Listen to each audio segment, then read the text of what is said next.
కూటమి ప్రభుత్వం అధికారంలోకి రాగానే ఈ పరిస్థితులన్నింటినీ కూడా అధ్యయనం చేసి ఒక సమగ్రమైన అధ్యయనం చేసి పారదర్శకత, ప్రజల ఆరోగ్యం, సామాజిక బాధ్యత, నియంత్రణ విధానం ఈ లక్ష్యాల ఆధారంగా ఒక మంచి పాలసీని తీసుకొచ్చి ఈ రాష్ట్రంలో మద్యం సేవించే వాళ్ళకి అతి తక్కువ ధరకి 99 రూపాయలకే నాణ్యమైన మద్యాన్ని అందుబాటులోకి తీసుకురావడం జరిగిందని చెప్పేసి నేను మనవి చేస్తా ఉన్నాను. అంతేకాకుండా 99 రూపాయలకే నాణ్యమైన మద్యమే కాకుండా ఇంటర్నేషనల్ బ్రాండ్స్, అంతర్జాతీయ బ్రాండ్స్ ఏదైతే ఉన్నాయో వాటిని కూడా ప్రజల మద్యం సేవించే వాళ్ళకి అందుబాటులోకి తీసుకురావడం మూలంగా మరి ప్రజలు ఆరోగ్యాలన్నీ కూడా కొంత కుదురుపడినాయి అని చెప్పేసి మనం చేస్తా ఉన్నాను. ఏదైతే కూటమి ప్రభుత్వం కొత్త ఎక్సైజ్ పాలసీ అనేది అమల్లోకి తీసుకొచ్చిందో పొరుగు రాష్ట్రాల్లో ఈ మద్యం సేల్స్ కూడా విపరీతంగా పడిపోయినాయని చెప్పేసి మనం చేస్తాను. ఈ కొత్త పాలసీ మూలంగా గతంలో ఈ మద్యం సేవించే వాళ్ళందరూ కూడా ఇతర రాష్ట్రాలకి క్యూ కట్టి లేదా ఇతర రాష్ట్రాల నుంచి స్మగ్లింగ్ లాగా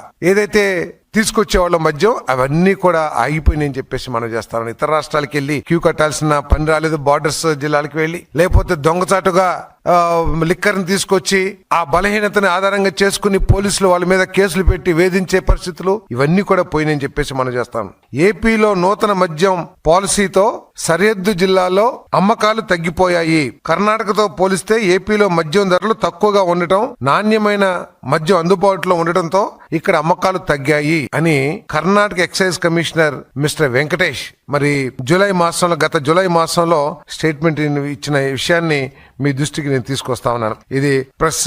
అదేవిధంగా ఏపీలో ప్రీమియం లిక్కర్ బ్రాండ్స్ అందుబాటులో లేక అధిక ధరలకు మద్యం కొనలేక తెలంగాణ సరిహద్దు జిల్లాల్లో మద్యం కొనేవాళ్ళు అంటే ఆంధ్రప్రదేశ్ కు సంబంధించిన మద్యం సేవించే వాళ్ళు అంతర్జాతీయ బ్రాండ్స్ అందుబాటులో లేక అధిక ధరల మూలంగా తెలంగాణ బార్డర్స్ లో ఉన్న జిల్లాలకు వెళ్లి ఎక్కువగా కొనుక్కునేవాళ్ళు. ఇప్పుడు ఏపీ ప్రభుత్వం నూతన పాలసీతో అక్కడే తక్కువ ధరతో మద్యం దొరుకుతుంది అని చెప్పేసి మరి తెలంగాణ పేపర్స్ లో కూడా వచ్చినాయని చెప్పేసి మనం చేస్తా ఉన్నాను.